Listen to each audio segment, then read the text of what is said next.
Okay, I'll start sharing the screen. I will quickly jump into our main topic. But before that, I will just introduce myself, who I am, where I'm from, and what I'm doing. Then we will discuss about the topic, how to start your career in tech in Sweden. And at the end, I'll also give a maybe 10-15 minutes of introduction about the Stockholm IT Academy. But our main focus for today will be how to start your career in tech in Sweden in general. So that is the main topic. About me, about Stockholm IT Academy, they are not the major topics.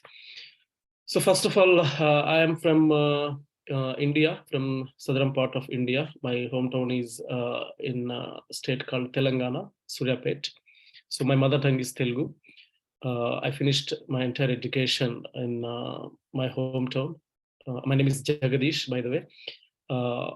And I have around 11 years of experience in IT. I started my career in 2011 with a company in Bangalore, a consulting company which used to deal with Swedish customers completely. So I worked with that company for almost seven and a half, more than 7 years. That's when I was working for that company. That's when I got to know about a country called Sweden. Before that, I didn't know about Sweden.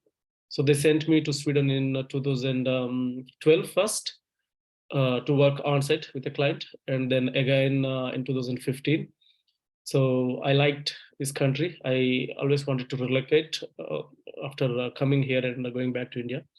But I had to move to Hyderabad from Bangalore because of some personal requirements. My wife got a job in Hyderabad, so we had to relocate. And I resigned the company I was working in Bangalore. I moved to Hyderabad, and we stayed there for 2 years. Meanwhile, I started looking out for opportunities in Sweden directly. So in 2019, I found one employment with network, because I built a network for almost 7.5 years, working with Swedish clients and traveling here a couple of times. So I found one employment. I moved with my family in 2019 to Sweden, and I've been here since then. I live in Stockholm. But coming to my technical skills, I started as a middleware engineer, but I worked in a very small company. So we were supposed to do everything, starting from developing, deploying, testing, and post-production support. So everything that helped me learn a lot of things outside of my roles and responsibilities or designation, you would say. And I also have a lot of interest in learning latest technical things and all tools, and also I spent a lot of time learning a lot of other tools, including DevOps, machine learning, etc., etc. And I started working on automation after leaving the consulting company in Bangalore, QA and automation. So right now, I'm focusing more on automation and DevOps in my professional career. So more than 11 years of experience I got. Along with this, I also have great passion towards training and mentoring. I've been doing that since 7-8 years. So I'm a big endorser of IT. I wanted to. If someone asks me what's the best job, I would tell them to start a career in IT if they are in a dilemma picking a career path. And I can also teach and train. I have been doing that. If someone who is from non-IT background, or who just finished graduation, or who finished studies, and because of their personal or family reasons, they did not work for many years, but they want to start their career in some field, I would encourage and train, guide, mentor them to start a career in IT. So if you can speak good English, and if you can spend 4 to 6 hours per day, I can help you get a job in IT within a 1 year. I have been doing that. So I'm not saying this with overconfidence, but I'm saying this with my personal and practical experience in the past 7-8 years. So I always wanted to start my own academy, my own company for teaching and training. I thought of doing that when I was in Hyderabad, but because I was working as a consultant, I was very busy. I used to get a lot of projects back to back. I could not do that. But after coming to Stockholm, I got a lot of free time, because here the work-life balance is very good. After 5, no one will ask you to work on anything. Your weekends are for yourself. No one will touch you.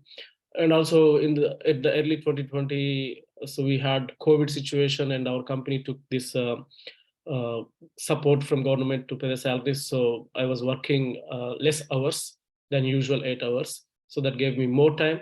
So I started academy, Stockholm IT Academy, and I started teaching, training, and mentoring people. So we conducted a lot of workshops, a lot of technical trainings, free public technical trainings, which were open to anyone to join in. And also we take trainees admissions in and train them, mentor them, and help them find a job in our consulting network or outside in companies by themselves. The main objective for anyone who joins the academy is to find a paying job in IT. So yeah, I mean, there are some sessions in YouTube which we streamed or recorded and uploaded later. You can go through them. I will also share at the end of this session the curriculum that we use for software testing, automation testing, and DevOps, and some other basic concepts. So yeah, I mean, that's a little bit about me and about the start of academy. At the end, I'll explain a little more about the academy. We'll jump into the topic today: how to find a tech job in Sweden. I will share my screen, and I have created a very nice, useful document, which I will share at the end of this session to your mail ID directly, whoever joined the session. So you will receive it in your inbox. So this is the document. I will not read out everything in it, but I will only just give you the highlights and explain in my own words. You can read it anyways once it is in your inbox. There is a lot of repetitive information in this because there are sections. So based on the sections, I just want to keep the whole information in the same section, so that because if you fall into that section, you will find your information in that section itself. So before jumping into it, if anyone wants to say anything, if anyone wants to ask me any questions based on my background or my introduction, so you can take a minute and ask. Otherwise, we'll directly jump into the topic. I got your question, Jinsi. I'll answer it at the end. Okay, all good. Okay, let's jump. So how to start your career in tech in Sweden? Mostly you will fall into one of these categories. You may be living outside of Sweden. That means you're not living in Sweden. You're not in Sweden right now, but you want to relocate. So if you are a student, then the chance is that you have to do masters. So you can apply for masters and come to Sweden and then find a job at the end of your masters, something like that. But that is outside of the scope for this session. So we're not covering about that. But if you're working professional, we'll cover that in a nutshell again. So that is also not the scope of this session. The scope of this session is for people who are living in Sweden with a valid visa, maybe dependent visa or permanent residency or citizenship, and willing to start their career in IT. Again, in that we have subsections. I'll go through it. Anyways, I'll briefly cover about non-tech jobs in Sweden as well. So if you are in Sweden or outside of Sweden, and if you want to start your career in Sweden, not just tech, so we'll cover in general, but we'll not elaborate more on that. We'll not focus more on that. So our main focus would be this section. So in this section, we have a separate group of people. You may have some work experience in IT, maybe back in your country. You might have worked for 3 years, 4 years, or 1 year in IT. You relocated because your partner got a job opportunity here, and you moved here, and now you are trying to find the job. But it's not, you will quickly realize that it's not that easy to find a job, even if you have working experience in the past in IT. So, and you are working in a non-IT field, maybe you're working at McDonald's, or you're working at Foodora, or you might be working at some paper agency or something like that. But you want to upgrade your professional life and you want to start career in IT. You want to transit your career into IT. So You are someone who is not working anywhere. You moved here with your partner and you have no background in IT, but you want to start your career in IT. So let me know if you are someone who is here and you don't fall into this category. Just let me know. Maybe I can try to figure out uh, the other category and add more information into my coming sessions. But in general, I think this is the exhaustive list that fall into this category. Hi, Jagadish. Yes. I'm from Sri Lanka. I Yeah. came here to study my master's at Stockholm University. So I'm on a student visa. Okay. So can I follow this course? Yeah. Yes, yes, yes. So it will be definitely useful for you if you are in Sweden already as a student visa. I think I should add one more category here. You are student and your master's. Thanks. So I will do that Okay. in my next session. But anyways, the information that I'm going to cover will be 100% relevant to you as well. Okay. Thank you. Right, sure. So then we will go one by one with each section. I'll not read out this. You can read out when you receive this document. So first we'll cover the non-EU residents. I mean, you are someone who is not in Sweden. You are living in a non-European country, so you don't have visa or anything, but you just want to relocate.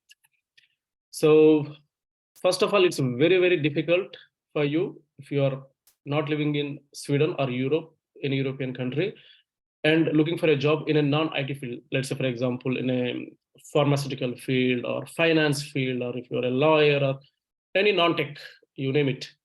It's very, very difficult because the major reason is the language. So most of the non-IT sectors expect you to be very fluent in Swedish.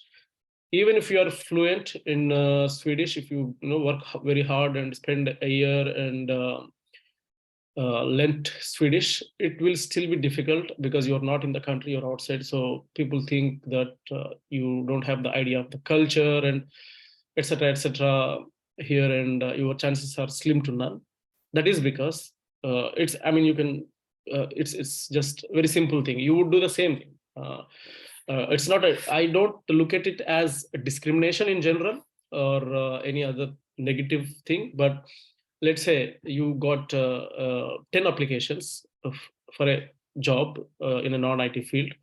You received 5 applications from people who are living in Sweden, who are born and brought up in Sweden, who speaks the language, who understands the country, who understands local laws very well, and a lot of other things. So, and have experience in the relevant field, same as you. And there is an application, 5 different applications from the country which is outside of Sweden. And so even they can speak Swedish, they're not born and brought up here, they don't understand the local laws here. There is a steep learning curve for them once they move to Sweden. So naturally, you would choose the applicants who are living in Sweden or born and brought up in Sweden. Uh, so there is an advantage. So if both have the same level of skill set and experience, naturally the companies would prefer people to avoid because there is a process, work permit process, etc. So to avoid all those complications and all, so people would prefer hiring someone who is already here or born and brought up here, something like that. So the chances are very, very slim to none for non-IT field. But in IT field, it's different because in IT field, there is a scarcity of resources. It's always companies having difficult time to find the resources. So that's why the chances are a little better. And a lot of companies are international. So they expect just English speaking people. So if you can speak very good English, then it is more than enough for them to hire you, provided you have good technical skills if you are outside of Sweden. So these are the challenges obtaining work permit. Some companies, they don't, as I said, they don't want to go into this work permit processing, etc., and work permit extension and then PR. And so migration agency has very strict rules. Even for small mistakes, you will be rejected the work permit or you will be deported when you apply for extension or PR if there are any mistakes or if you don't follow any rules that fall into the work permit category. And then so it will be difficult for people to apply for the jobs and attend interviews because of the time zone differences and all. And basically, naturally, you would have very less professional network that is in Sweden or any European country if you're outside of Sweden and have been working in your own country. And yeah, so difficulty standing out in a competitive job market. As I said, so if there is a job post and if there are just less as 10 applications, you would still have a lesser chance because of the other applicants who are here with the same level of skill set as you. Language barrier, this is not applicable to IT 100%, but in general language barrier is there. So you will have more opportunities if you can speak the language. But personally, I mean, I have created a poll in one of the Facebook groups and even on the Stockholm IT Academy LinkedIn page recently. One of the most given advice for people who are looking for a job in Sweden is learn Swedish or join SFE, Swedish for Immigrants, which I completely disagree with because it's not at all a practical approach. Language is not a skill which will allow you to get a job. You should have a skill first, and then on top of that, language will help you to apply for more jobs. Let's say if you learn front-end development or software testing, then if you learn Swedish, so without Swedish, you may be able to apply for 5 jobs, but with Swedish, you may be able to apply for 10 jobs. But without actually having the skill, if you just learn Swedish, you can't do anything with that Swedish skill. Of course, there are some job opportunities. If you go to SFE and spend some years, then there is some career path that are offered by government. But as far as IT is concerned, if you want to get a job into IT, the first main important thing is you should learn one skill, or you should choose one career path: front-end development or web develop, back-end development based on Java, Python, or any other popular backend frameworks, or QA engineer, manual testing, QA engineer, automation testing, DevOps engineer, and anything. So you have to pick one career path and learn it.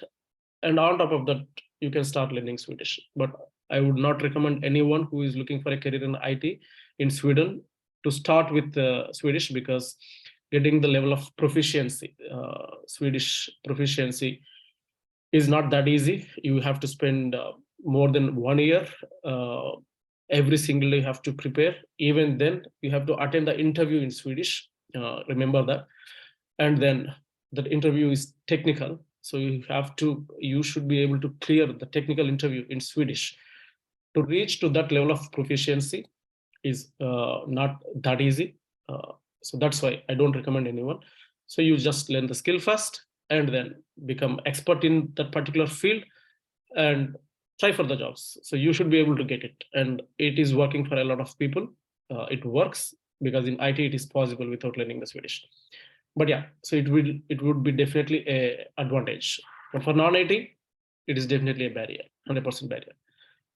Next, adapting to new work environment and culture. So this can be difficult for some people. I know some people who came here, worked for a few months, and then left because they could not adjust to the weather here and environment here, culture here, because you don't get to socialize easily, and you need to wait for a lot of time to make friends here, or you should join in your own communities or immigrant communities, etc. So this can also be a challenge. So understand that these are all challenges, not blockers. So challenges, we have to face the challenge. So we can always overcome the challenges. And for some people, it can be a financial burden. It is a costly affair to relocate to a country, and the cost of living in Sweden is very, very high compared to a lot of other countries, at least the Eastern countries. So it can be definitely challenging, the financial burden. So, and then visa and immigration issues, as I said, the migration agency is very strict. They consider very minor mistakes.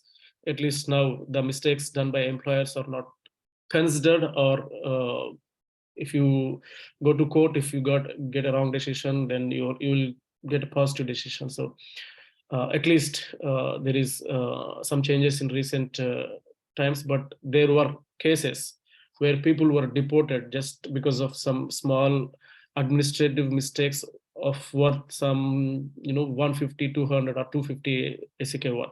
At least that's what the news I heard. So it's that strict, and there is nothing you can do. If you just have to follow 100% rules. If you miss any rule by mistake or anything, there is nothing you can do. You just have to follow the rules. So that's how the system works here. But yes, still, those are the challenges. As I said, nothing is impossible if you try, and if you're ready to face the challenges and overcome, and if you have enough patience. But what are the options that we have to find a job in Sweden? So remote work, you can start with remote work. A lot of companies require you to have a valid visa even if you are working remotely, because of the rules and regulations. So companies are ready to sponsor visa and will allow you to work remotely, or you can travel and find your own accommodation and still work remotely. For example, you can come to Sweden, but you don't have to go to office. You can stay in Sweden and work, or you can stay in your home country and work. But it is highly unlikely that you will be granted visa if it is 100% remote work, which allows you to work from your own country. So that conflict is also there. But yeah, so that is one option. You can start looking. And networking, so you can use all the networking tools out there. LinkedIn is very popular for everything, finding jobs, networking, and etc. But there are some other tools as well, like Meetup and some other online event management tools where you can register and sign up for online events. So if a meeting is happening in Stockholm, you cannot attend it physically, but a lot of people have been doing online meetups. You can also join and try to build your network. So network is something that is very powerful. So that's how I moved to Sweden, with network, with the friends I made in 7.5 years. And then applying for a work permit.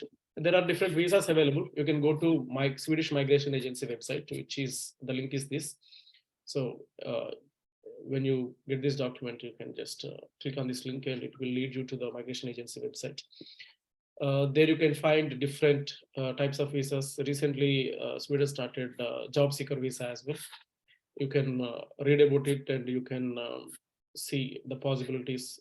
You coming to Sweden even without having a job and looking for a job. So definitely the chances will improve if you are already in Sweden, but it's always not possible. Personally, I would not recommend anyone to come to Sweden and search for job, because it's a very costly affair unless you are really rich, or you can afford to lose some good amount of money for at least 6 months.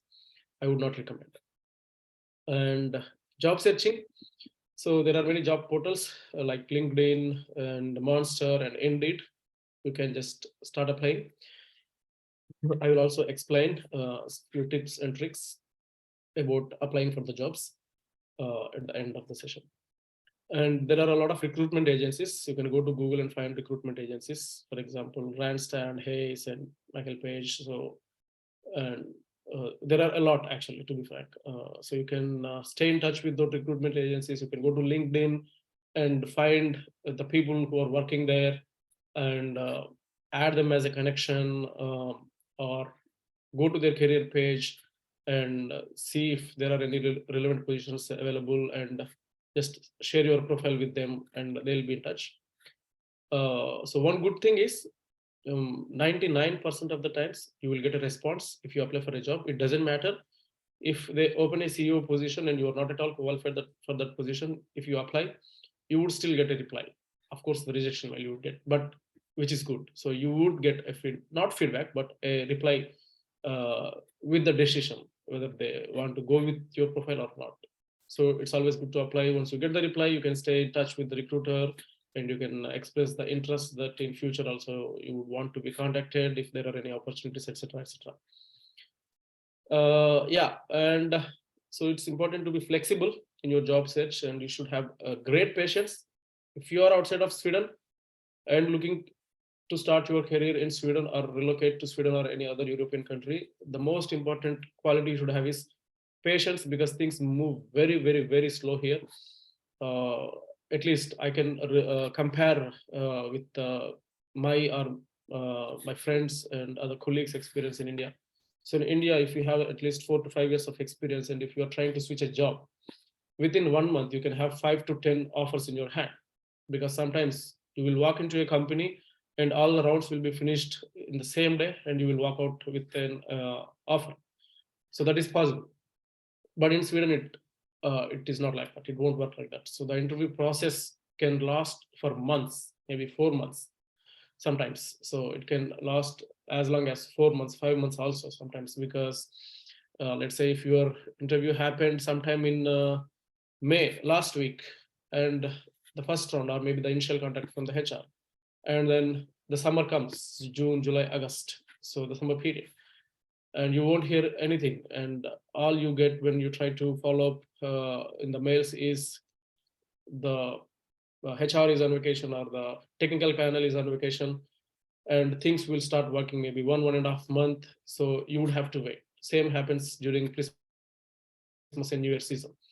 Not only these vacation periods, but also in general, things move very slowly, because the first round, HR round, and then one technical interview, and then one assignment, and then maybe one interview with your hiring manager. So, so there will be 4 to 5 rounds of interviews, and each interview will take at least 1 to 2 weeks gap. And by the time you get your offer in hand, it can take months. So you should have a great patience. That is the first quality you must have when you're applying from outside of Europe. And there are other things. You should know how the job market works here and how the interview process works here, and also all those things you have to research. Now let's jump into the section where you are living in Sweden. So do you have any questions so far in this section? Anyone? Like trying to find a job while living in a non-European country. We covered for non-tech and tech, and we covered challenges, and also we covered what are the possible things that you can do. Any questions from anyone?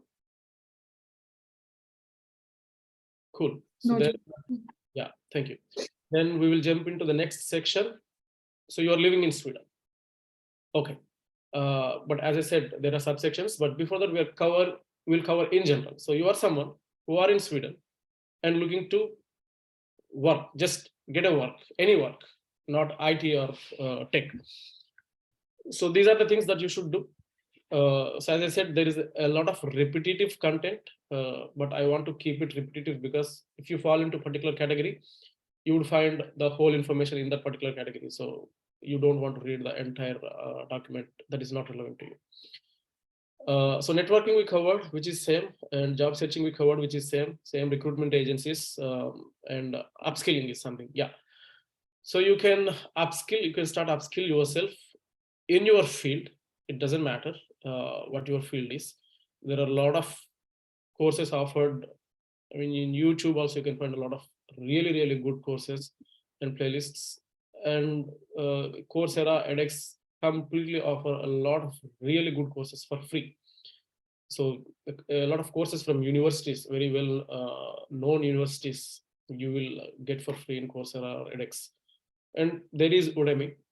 Trust me, Udemy really has very good courses for very good price. I mean, the value of the content that you get from that course and the money you pay is really nothing when it comes to the value of that content. You will find a lot of courses for very cheap, and you also find a lot of courses for free actually. For few hours, the course creator, whoever wants to promote their course, they also provide some free courses, which is a summary of the main course. So that itself will also give you a lot of good understanding if you're an absolute beginner.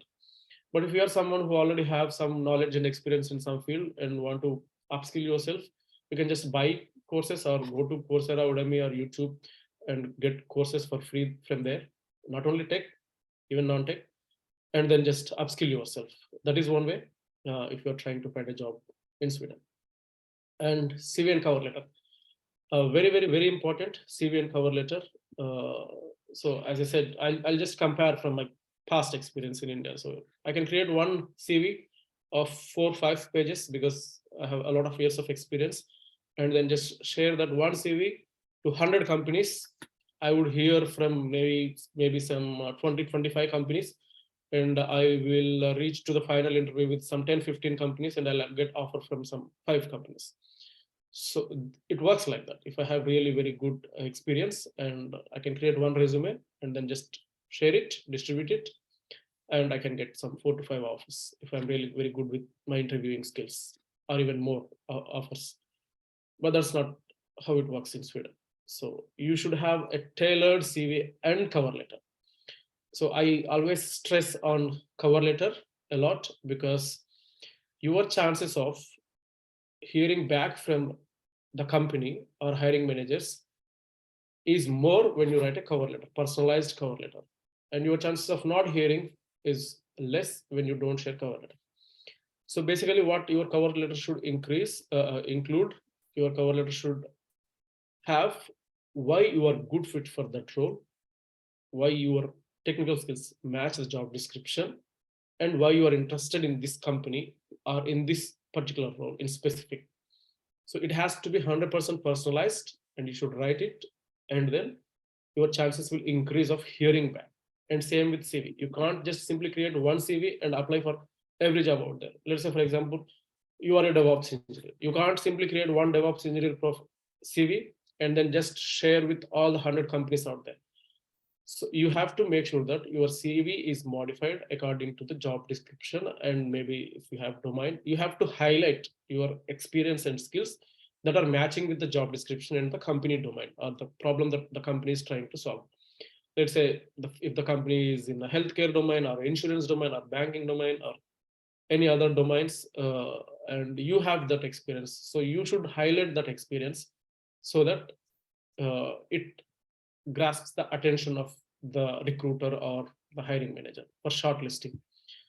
So you will have to spend, every time you apply for a job, you will have to spend maybe some 1 hour. 1 hour is very decent, editing your CV and modifying your cover letter or writing the personalized cover letter. You have to spend 1 to 1.5 hours. So then you will have more chances compared to anyone else in hearing back. Otherwise, all you get is a response, or an automatic response, or a template response from the employer saying, so they moved on with another candidate, or something like that, or your profile is not selected, something like that. So you don't get feedback saying, we did not select your profile because you did not write cover letter, or you don't get feedback like you did not, we are not proceeding with your profile because your CV is not matching with our job description. So you will not get that feedback. All you get is a rejection mail, a template, to avoid that. Because I personally know a lot of people who applied for hundreds of jobs and never got a chance to interview. So never got a chance. So that happens with some minor modifications to their CV, and start writing cover letter for every job that they apply, and the results quickly changed. So it 100% works. I can't stress more than enough on CV and cover letter. It is your ticket. It's your first step to start the interview process. Otherwise, you will never get selected if you just distribute your resume, one single resume. So you have to be lucky. You have to be lucky to get selected. So we don't work, or we don't want to work on luck-based things. We will do what exactly, how we'll learn how the system is working, and we'll follow that to get better chances. So yeah, so I've stressed enough on CV and cover letter, and wherever you see CV and cover letter, so you can relate to it, and this is what we can think of when it comes to CV and the cover letter. And the next, be persistent. So you have to be persistent. As I said, you have to be patient and persistent. You can't, let's say, if you, even if you after first round, second round, or final round, if you get a rejection mail, you can still be in touch with the recruiter, so that maybe they will contact you maybe next year sometime, not this year. Or maybe they will refer you, if you are in touch with recruitment agencies, they will refer your profile to someone else or something like that. So you have to be persistent. You can't just simply decide that, okay, I want to find a job, I will try for 1 month or 2 months, and then I will give up. So you can't do that. I mean, I know a lot of people who come to me saying, okay, Jagdish, I want a job in 3 months, or I want a job in 4 months. So, but what after 4 months if you don't get the job? So what would you do? So that's not how it works. So if you really want a job, you will try or you will work until you get it. It doesn't matter whether it is 1 month, 2 months, 3 months, 1 year, 2 year, 3 years. It doesn't matter, because your career is much longer compared to the time that you spend for getting a job or starting a career. So maybe you can spend 2 years, but after that you will work for 10 years. So you have to be persistent. You have to try until you get it. You can't put a deadline and then jump onto another thing. So this is the common mistake I have seen in people. People put a deadline, okay, 3 months, 4 months, and then they'll jump into another thing. Okay, so this is not working now, I'll start something else. And they will start something from the scratch. So here they will start from the zero, and they will reach to some intermediate level or close to advanced level, and then they drop it, and then they'll start something from zero. So they'll become absolute beginners in another thing. So they spend a lot of time, waste energy there, and they jump into another thing, and they spend some 2 to 3 years doing the same thing again and again and still be jobless. So I have seen such people, so who jump on to one thing and another thing and still be jobless. Instead of that, you be persistent, you don't put any deadline, you started something, and you will not finish it until you achieve the goal that what you want. And always be ready for an interview. So this is also important. Don't think that you don't have enough skills, or you need to prepare a lot, you need to learn a lot, etc., etc. So don't think like that. Once you have basic understanding of the particular job or a skill that you are trying to become an expert in, you can start applying once you have reached to a certain level of proficiency in that.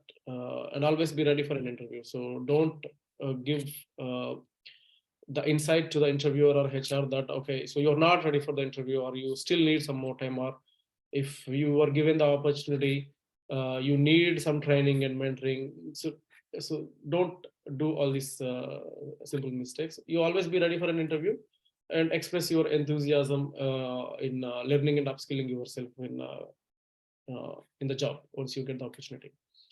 So this is also very, very, very important, which I always give these suggestions to a lot of people.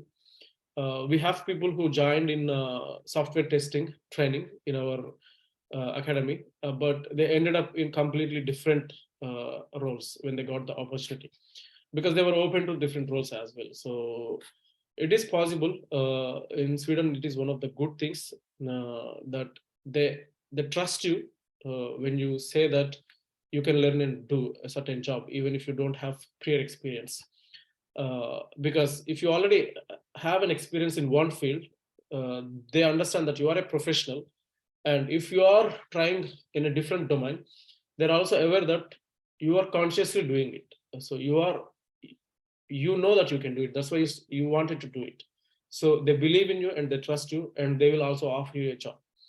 It is not the same with all the companies out there, but a lot of companies or hiring managers will hire. So I know, I have first-hand experience in this. I have seen people who joined as trainees in our academy and learned something. Let's say, for example, they learned automation in Java, but they got opportunity with Cypress, which is completely JavaScript based.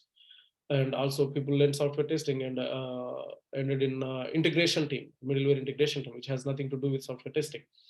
So you can also be open to different roles and have open mind and have that enthusiasm to learn all the tools, technologies, skills that are required to excel in that particular role. So you don't know, you might end up in a job much faster than if you fix yourself to work in just one role. It might delay, but if you are open, you might get the job faster. But having said that, I always suggest people to learn and practice a particular skill and then enter into the job, so that you enjoy your job. You will not have that stress of taking the task and finishing it, and going here and there asking for help, or having that imposter syndrome that, okay, I am not this person, but I am trying to be this person.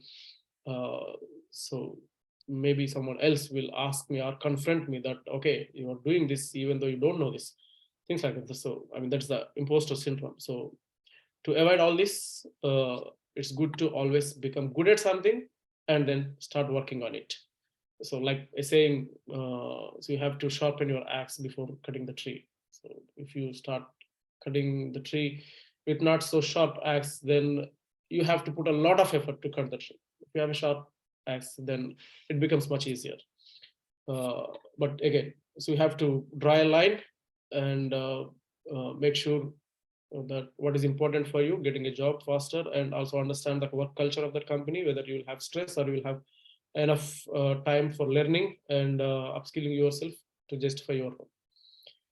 Yes, so this is something in general I covered, which will also be relevant for a specific sector, IT sector or not non-IT sector or anything.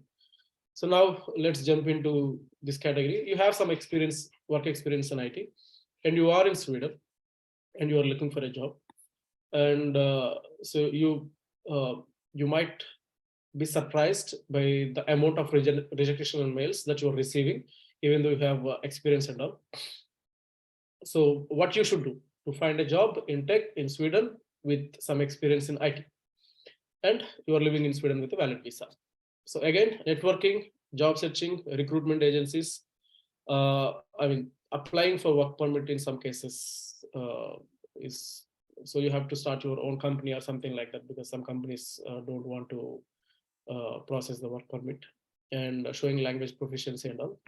So these are not really 100% relevant for some. So if you already have some experience, then you can start learning Swedish, so that your chances will increase. But again, as I said, to reach to a level of proficiency where you clear a technical interview in Swedish is not that easy. It is very time consuming and not practical. I would not give this advice in general, but yes, it would definitely increase your chances and help you to grow a little faster. Or if you want to become an entrepreneur, or if you want to start your own company, this will definitely help. So which is practical.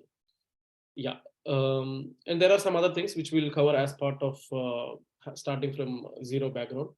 So the best thing would be staying in touch with recruitment agencies, or finding some consulting opportunities providers, and joining with them, or finding opportunity in non-European countries. Sorry, not non-European countries, but another European countries like Switzerland, Germany, or some other countries which will offer remote work, etc.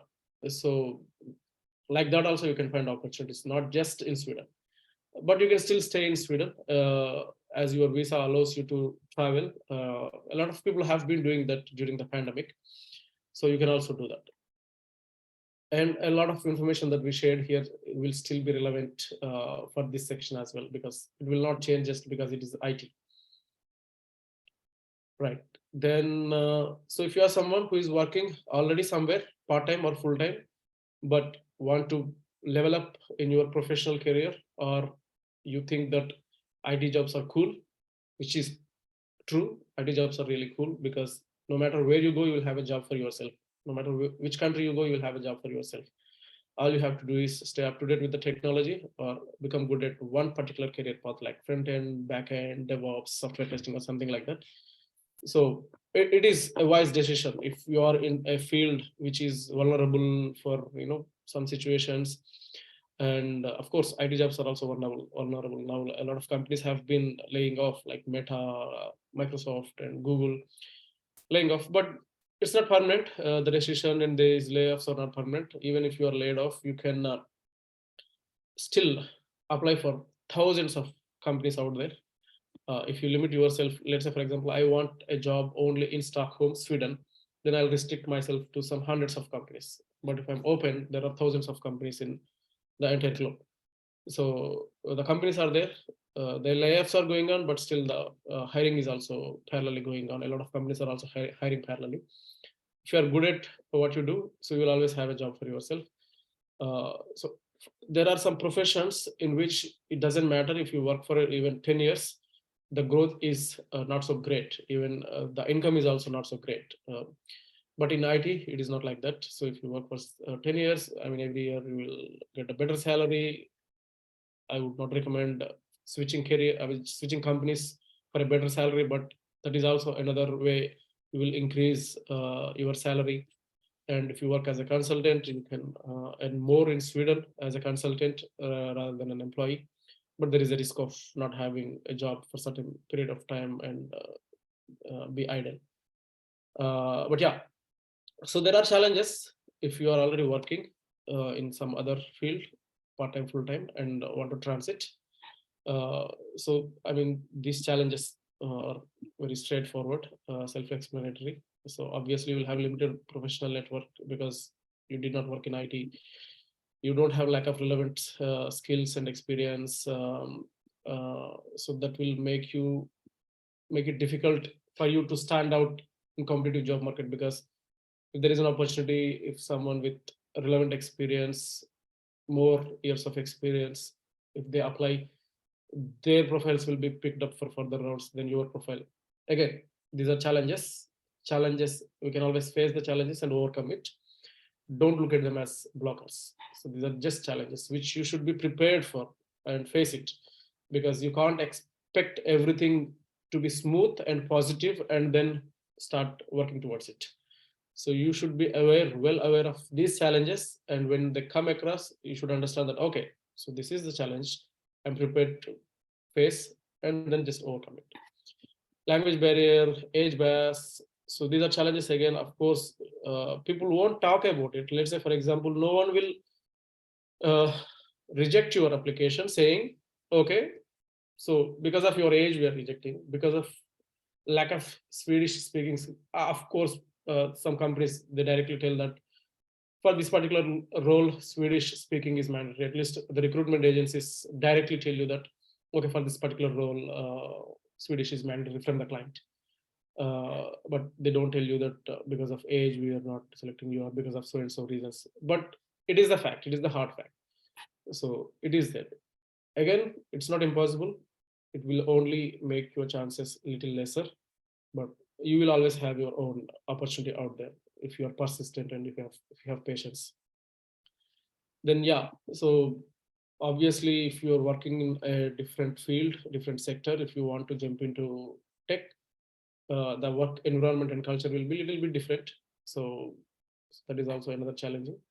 Financial burden, yeah, of course, if you're already working and if you maybe want to pass your job, take break and start transiting, then it is going to hit you a little hard. And if you want to continue your job and work, it is not that easy. Especially, it might work if you are, bachelor or student, but if you are married, if you have kids, then it's going to be even challenging. And the changing the mindset. So, from my experience, this is the most uh, important thing or a blocker for many people who want to transit their career. I've spent more time convincing people that they can do IT job easily than actually training and mentoring them. People have really very hard time believing that they can do an IT job because they haven't seen or experienced closely how can someone work in an IT company. That is why when I share our curriculum, I'll show you. So we'll explain what exactly people do in an IT company in one of our sessions. So changing the mindset is very important. Anyone who can speak some good amount of English and can spend 4 to 6 hours per day for good amount of months. Let's say, I mean, I would say 4 to 6 months is minimum and 1 year is maximum. 1 year is maximum, so not more than 1 year, considering 4 to 6 years, 6 hours per day. And anyone should be able to do a job in IT, whether it is front end development, back end development, it doesn't matter. Any job, technical job that is available in an IT company, anyone should be able to do it. So there is no rocket science, or there is nothing complex, or you don't have to have a computer science background, or you should uh, do a degree of 4 years or 3 years, or masters in computer science, or some IT related field. Not needed. You can definitely do it, but getting that mindset is very difficult because there is no you have never experienced that, or you have not seen that in your personal experience. So this is the most challenging thing in my experience, in my 7 8 years of training and mentoring people. which I have seen, I had a very hard time convincing, because when I speak to some people, from their communication skills, from their comprehensive skills, how they perceive a concept and how they quickly learn it. So I quickly understand that if they spend some just 3 to 4 months, they will be able to start working.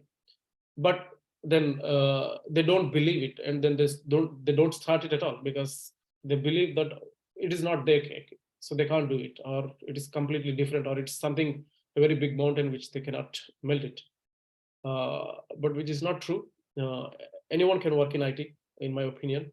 As I said, if they are ready to put some good amount of time, and if they are good with English, of course. So, I mean, not expert English speaking skills, but at least good English speaking skills.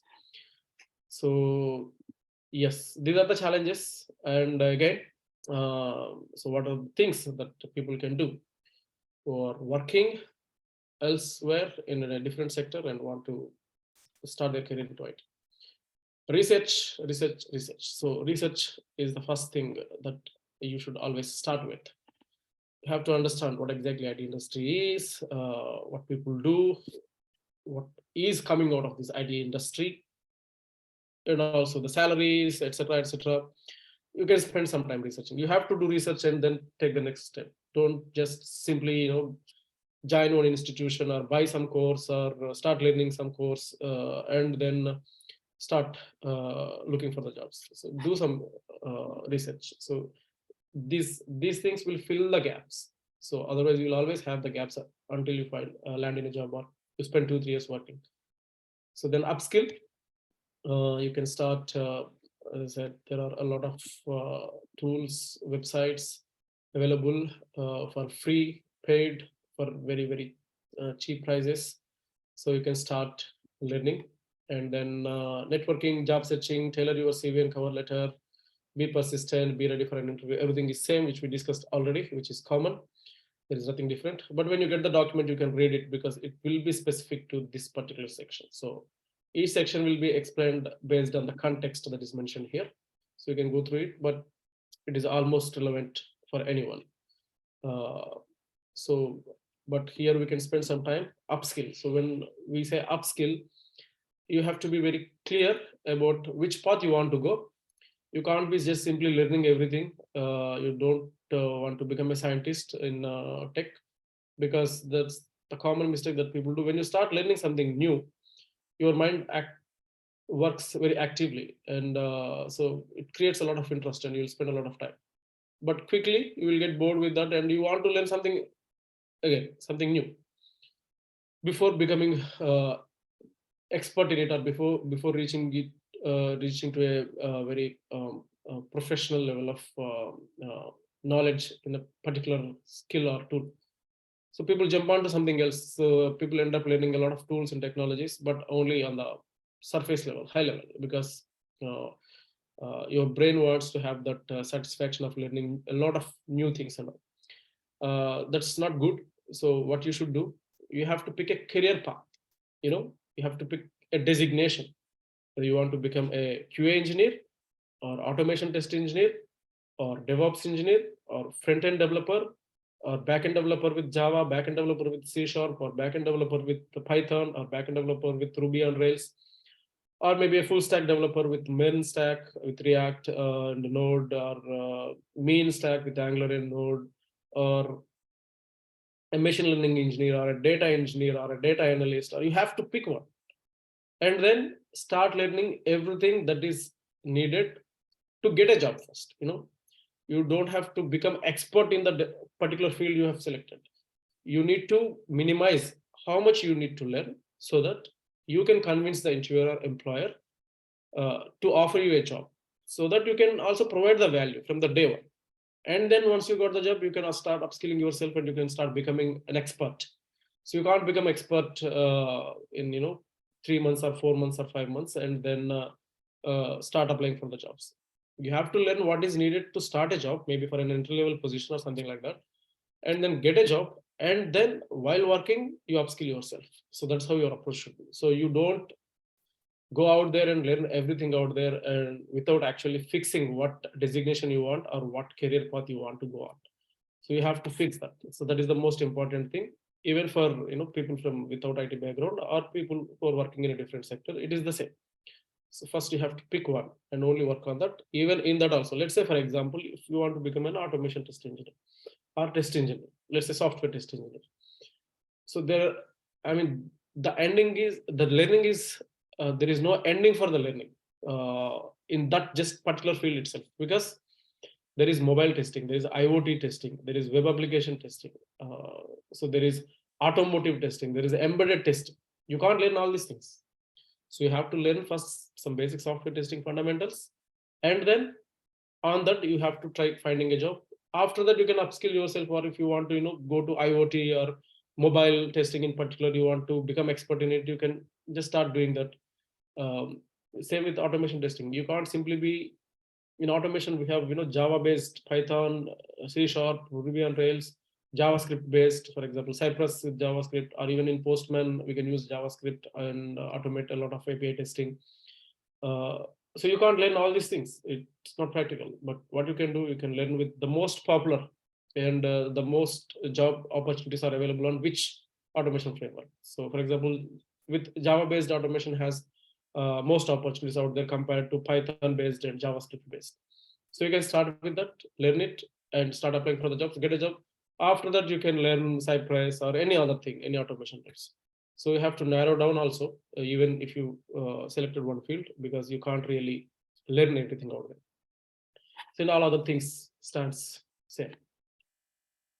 Okay, be open to different roles. Again, as I said, even if you have selected one field and spent a good amount of time learning and practicing it, it is still good to be open to different roles, so that uh, you will you might get job a little faster. But again, as I said, you have to draw the line where you want to be open for the roles, or you want to learn something and then start working on it, to have that peace of mind, or to be able to enjoy your job thoroughly. Right. Now, the burning question. So I don't have any background in IT. I don't have any educational or professional background, zero background. Even if you have done your education in computer science or IT related, I still consider as, if you did not start working and if you have a gap, I still consider as zero background in tech. Because the curriculum that you have in your universities is very tight, has very less scope for practicals. Even if you do practicals, it is just like getting the work done, not actually learning the tool and technology and doing the practicals. So personally, I feel, at least if you have a computer science or IT related masters or graduation, that will help you to land an entry level position. But that is still not enough if you want to start working from the day one. Like for example, if you want to work as a front end developer, you can't really work unless you have self learned or joined some MOOCs, like edX or Udemy, if you bought some courses and learned and practiced. Because the university curriculum is uh, such that you still are considered as zero background in tech. So yeah, now let's address this. You have zero background in tech, you never worked, you never studied anything with computer science or IT.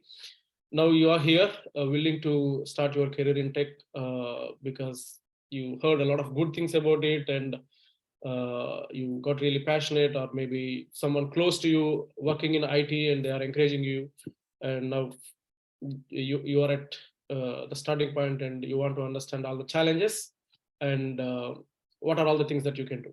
So again, these are the common challenges that you can face. List lack of relevant skills and experience, limited professional network, difficulty in standing out because you just started, you have zero background. So obviously people who have background and experience will uh, have better chances than you. Of course, language barrier, age bias, adapting to a new working environment, financial burden. So these are some things, which are not really major challenges. We can consider it as minor challenges because this will not block you. And then So what can we do? So which is more important? Challenges and difficulties and problems, which we can ignore if we focus a lot on what exactly can we do. So again, taking online courses and attending boot camps. This is one thing. edX, Coursera, YouTube. In YouTube, we have very good channels like Free Code Camp and some other good channels where you can learn anything that you want. You want to learn SQL, you can go to Free Code Camp and just search for SQL. So you will have an exhaustive tutorial, free tutorial. You want to learn React, you have a course there. You want to learn MongoDB, you have a course there. So anything, you name it, they have it. And start applying for entry-level positions. It doesn't matter whether you have background or whether you don't have background. You just start applying for entry-level positions and express the interest and have that mindset that you can do it. Sometimes you might get lucky and you will start working. It works in Sweden, to be honest, if you apply for entry-level positions without any background, because it is very common for people from different backgrounds to try a different domain. So I know people who were working in restaurants started their career as UX designers. I know people who were working in Burger King, etc., started their career in IT. So here it is also very common for people to take break after high school and do some part-time jobs like in Ika, Coop or somewhere, and for a couple of years, and then start graduation in tech, and then start their career after the graduation or masters, something like that. So there is no much stress on your educational and professional background and experience. It doesn't matter what you have been doing till this point, but what matters is what you want to do from here, and what is your interest, what is your motivation, what are the skills that you got, etc., etc. So if you can justify, then you will have a chance. So start applying for entry level positions without hesitation. And yeah, of course, as I said, if you are taking a break, it is also wise to pursuing a degree or certificate. But let's say a common thing that a lot of people do at the beginning, as I said, one advice people receive in Sweden is learning Swedish. If you want to get a job in Sweden, learning Swedish is the advice, that the most given advice. After that, what I heard people doing masters, because if you're here as a dependent, you can do masters, I think, for free or with some minimum fees or something like that. Which actually will help you really to start your career. But masters take, some courses take 2 years, and after 2 years, because the nature of the curriculum is not really hands-on, so though you will have practicals, but the practicals are in nature that you get the job done. At least that's my knowledge, subject to correction. I haven't seen someone who just focused on the university curriculum, whether it's graduation or masters, and came out with hands-on experience on any designation that is needed for a company, like front-end developer, DevOps engineer, back-end developer, something. So you will not also have the time for that, at least not the mindset to dig deeper into, let's say, for example, some courses offer you, data analytics, machine learning and all.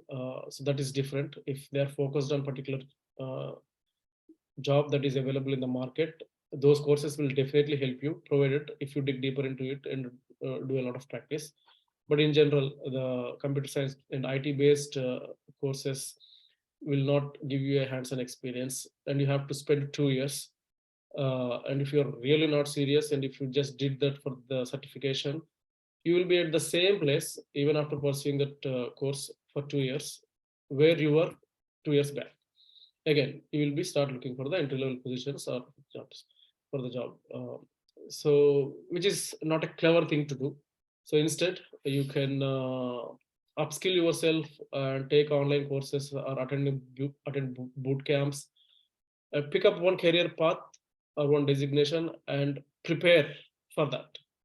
That will help you more, or the chances will increase getting job much faster.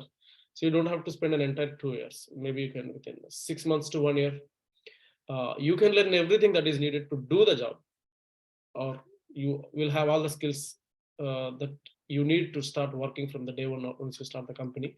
Maybe there will be a learning curve of the company processes and the domain, but not there will not be a much learning curve of the technical skills that you need to do the job within 6 months to 1 year, and then you can get a job. So, but if you go with this path, there is a chance that you will still be at the same place where you were 2 years back. Even if you get a job, then you will have to again learn. Let's say if you get a job as front end developer or a developer after doing master's or degree, then you have to learn that even after you get a job. So you have to spend time for that. That is the risk, but again, it works. It definitely works. I also have friends who did masters and got really very good jobs, very good internships at the end of their masters, and started their career. So though it takes time, if you are really serious and if you're dedicated and if you know the if you always have that objective clearly. Let's say for example you are doing masters to get a job. So if you have that objective, if you work towards it, you will definitely get it. But if you don't have that objective, you're doing masters just because uh, you don't want to be idle, or you don't want to just sit at home and you want to do something and get a certificate. If that is the objective, then it will be difficult for you to get a job at the end. But yes, so if you have a relevant network, good network, which you can build while doing your masters or preparing for a certificate, then you can follow your network and end up in a good company. So this is what you can do as a uh, person who has zero background in tech and willing to find a job in tech in Sweden. And all the other things that are mentioned will also be relevant, but this is something that is important for you. And you can also read out after I share the document. So there are some companies that provide uh, training programs. A lot of companies, actually, a lot of banks also provide. So even Ericsson has some 2 years graduation program, and Telia has some program, and ACBX I think has some program, and Academic Work has a program. So a lot of companies have some programs. Uh, if you join, they will train you, mentor you, and then they will also hire you after that program, and you can start your career like that as well. And there are also some good institutions. I recently shared the post in LinkedIn as well about these institutions. So Hyper Island, an academy, Technical College, ORGO, SALT, Academic Work Code Institute, and Ensign Högskola. So these are institutions that will offer vocational courses like front-end development, back-end development, software testing, automation testing, data engineering, etc., etc. You have to apply. Again, as you know, this is for people who are living in Sweden with a valid visa. You can apply, you can finish the course, but that doesn't mean that after finishing these courses, they will help you to get a job. No, you have to find a job by yourself. You have to search for the job. So I'm not sure if they teach the skills that you require for searching a job, like for example, writing cover letter, CV, and all, etc., etc. Academic work at least does assist you, but I'm not sure about the other institutions if they assist you in the job searching of the Swedish job market. But they are good.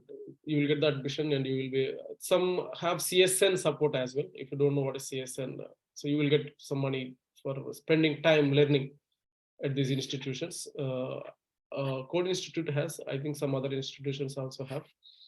But I don't encourage people to join in any of the institutions just because they have CSN support and all, because IT jobs are really very, I mean, I, I consider them as a job part. If you get IT job in Sweden, it's a job part. If you are not working, if you are just idle at this moment, and if you get a job in IT, then you hit a job, because a lot of benefits are there.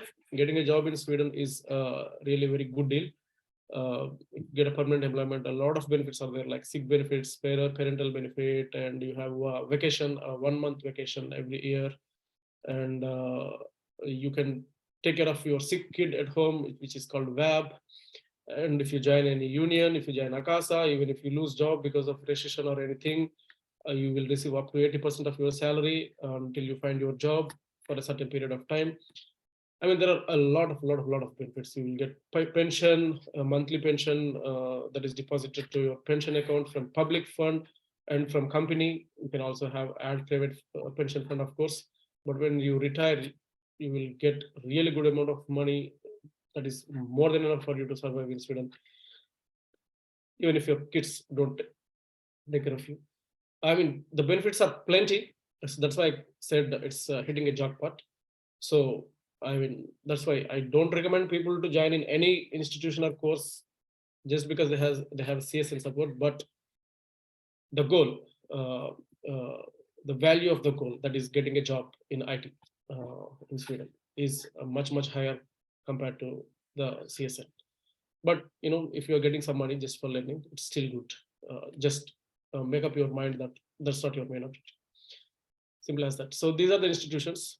But in my personal experience, the one challenge that I found is it is very hard to get into for foreign born individuals into these institutions, whether you call it this training of programs offered by the companies themselves or these private institutions.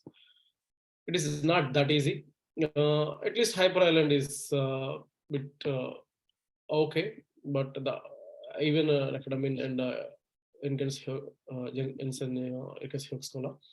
I've seen people who are foreign born individuals and got admission into these institutions and learning, but the other institutions, it is not easy, and also it's a costly affair with some institutions. They charge a lot. For example, Core Institute has up to 700 and I don't know, 70,000 SEK somewhere, but they charge in euros. But if you convert it, is around 70 to 75,000 SEK. Even with SALT, they have some intensive course. You should already know something, if I'm not wrong, subject to correction. You can actually visit to the official page of each institutions to get the most accurate information. So my knowledge, whatever is I heard from friends or I found it in internet. So it is not that easy to get into some institutions. Also, it is a little bit costly affair. They charge you in advance. And but yeah, so they are good. If you are a serious candidate, they are good. So I prefer always joining in some institution if you are completely from zero IT background and trying to start career in IT, rather than learning on your own. I always suggest joining in some institutions is always better, because you will have organized content. You can learn on your own even after joining in institutions, but now you know what you need to learn, or what is that something that you need to get the job. So you will have that path, you will have that plan, and you also have some support or help to clarify your questions or doubts, or sometimes at least to boost up your morale, or find motivation, or someone will be there to tell you that you can do these things. It is not that complicated. When you self learn, it is the hardest way of learning. So it will be good if you can self learn everything and find a job. It will definitely take more time compared to if you join one institution. You will spend more hours, but you will become much stronger. But I would always recommend joining somewhere so that you can do it in lesser time. You can do it faster, and you will always have support and encouragement for learning. So I think I've covered everything. This is the exhaustive list of how to find a job in Sweden with zero background. We have covered the other sections as well. That is the main objective of this webinar. We are running a little bit extra our time. I will quickly cover about Stockholm IT Academy, how anyone can join, what happens after you join, and what are the terms and conditions. I will quickly cover. I will not take much time. I'll explain it within 5 to 10 minutes. But before that, If anyone has any question related to only this content which we covered, I'll be more than happy to answer.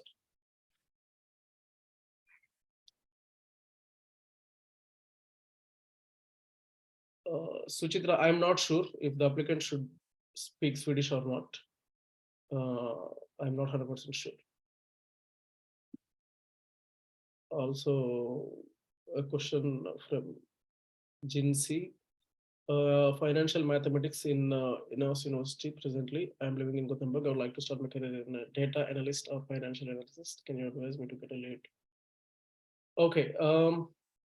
So I cannot advise for financial as analyst because my knowledge is almost zero when it comes to non-IT sector.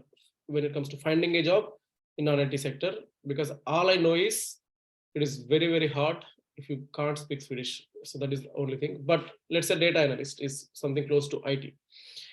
So it doesn't matter if you are doing financial mathematics or anything. If you're working in something, the domain knowledge will definitely help you in IT sector. Whether you want to work as a front-end developer, test engineer, DevOps engineer, it doesn't matter because you have some domain knowledge. A lot of companies who are working in the domain will definitely be interested hiring you. So what you can do, as you mentioned, data analyst, you can start learning data analyst based on the suggestions that I've given in this document. Maybe start finding some courses, online courses, live courses from some tutors or Coursera, edX, and learn data analysis. And then start applying for the jobs. Start applying for the jobs already. Let's say maybe I don't know if you are at the end of your course in your university, or if you are in the final year, start applying for the jobs already. Start learning the data analysis from one of the online resources. That works. Okay, fine. Then let's jump into a few details about Stockholm IT Academy. So as I said, I started this in 2020 with the main objective of helping people starting their career in IT, irrespective of their educational or professional background. So right now we are offering majorly 3 courses: software testing, or functional testing in manual, and then automation testing, and then DevOps. I will also share the curriculum in a nutshell with you quickly. But before that, I will give few details about the course and how you can join. The course, entire course training and mentoring duration is for 18 months, of which first 12 months is purely for technical training, mentoring, or helping you with doing some projects, etc., building your portfolio. First 12 months is focused on technical skills, and the next 6 months is focused on finding consulting opportunities within our client network. So after 12 months, you will be ready to work. So then we will start forwarding your profile. We have registered in some consulting agencies applications like Verema, Synode, and some other places. Then we will start forwarding your profile for the opportunities posted in those platforms, and also in our network. If we find any relevant positions, we'll start sharing your profile. So it's total 18 months.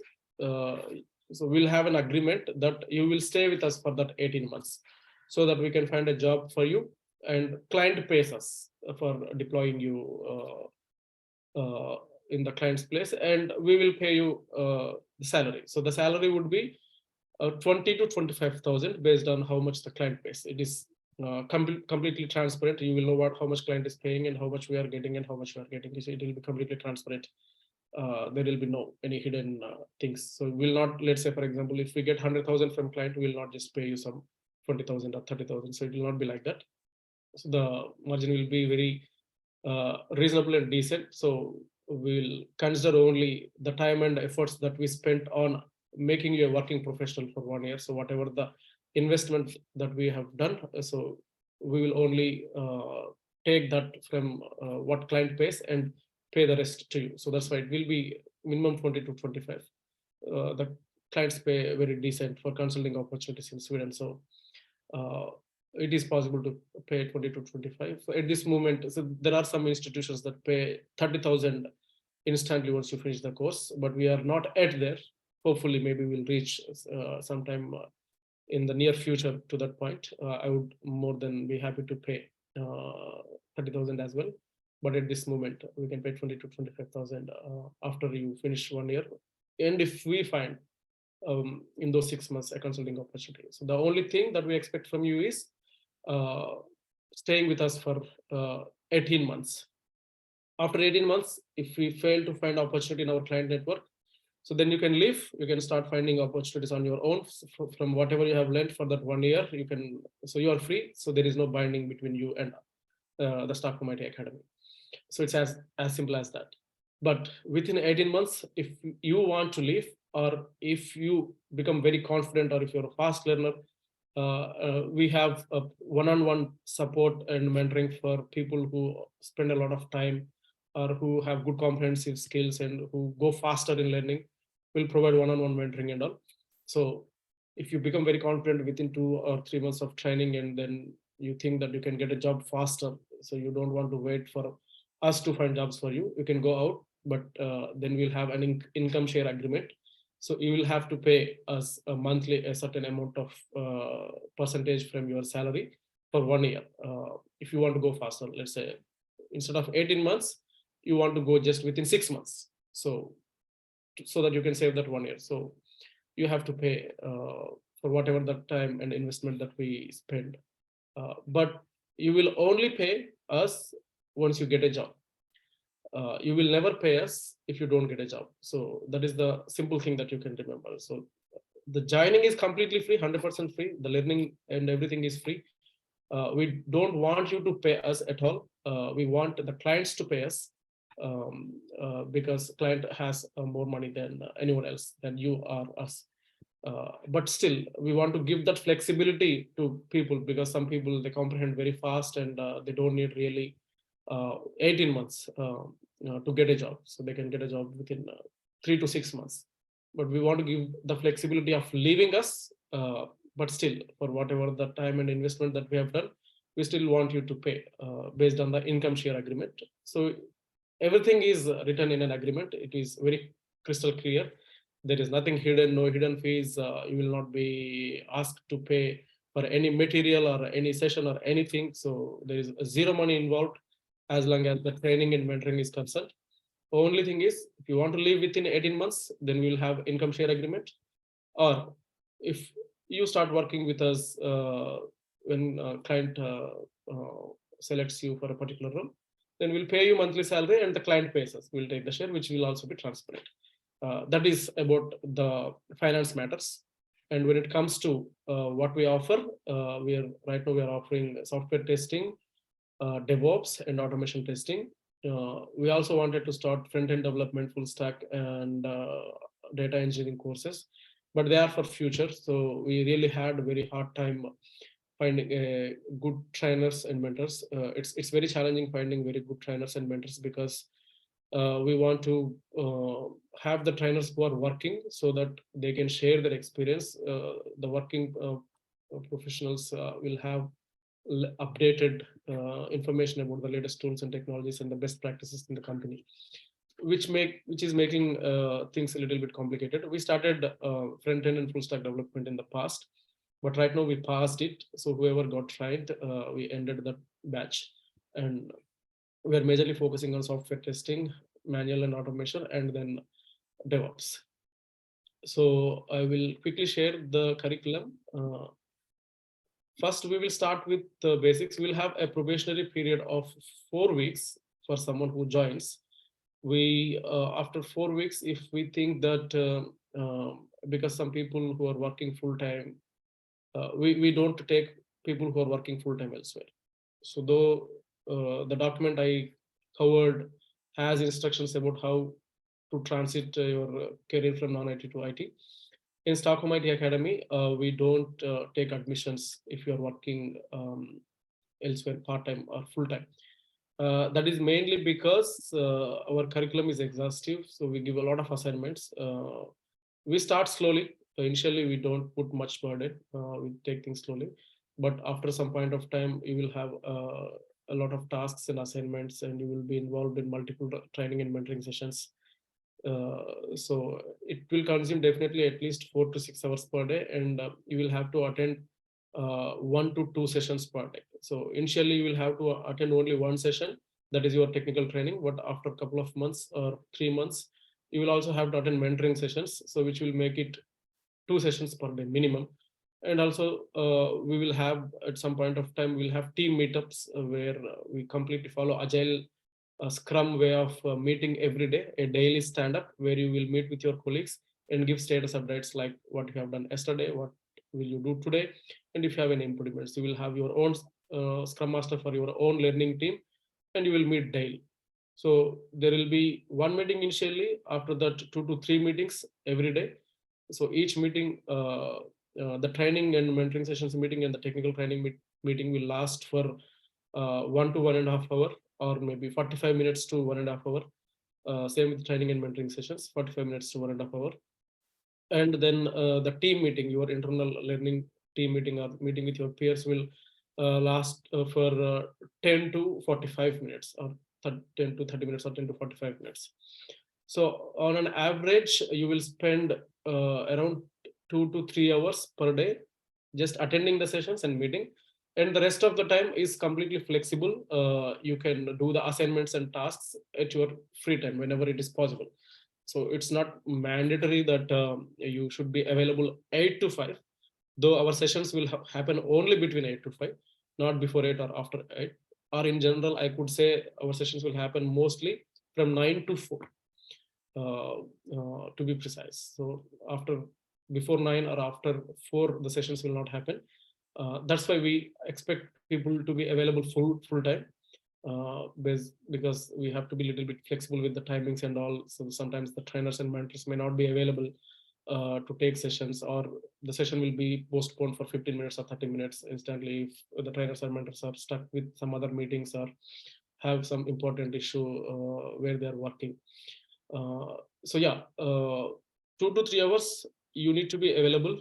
The schedule will be rolled out well in advance. You will know what time you should be available well in advance. So you don't have to be worried about at what time you should attend the class today.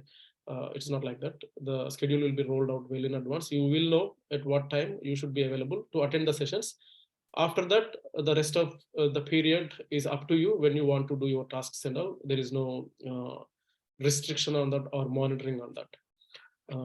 So initially for first 4 weeks we'll cover this. We did not implement this in the past, but recently when we spoke to some clients, we were majorly focusing on the designations like QA engineer, automation engineer, DevOps, front-end developer, something like that.